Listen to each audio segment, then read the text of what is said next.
Ity no amporiaka Analavory izay nanaovanay étude paléontologique.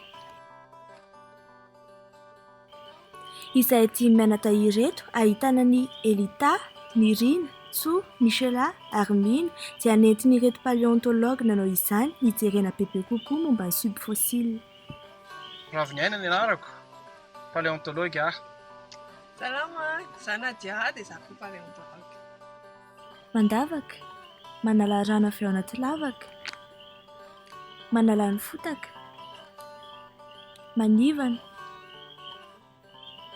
manadio amin'ny borosy, manavaka ireo karazana subfossile ary farany fonosina izany. Izay raha fitiana ny fomba hitadiavana subfossile. Taolana sokatra be ny subfossile hitanay voalohany.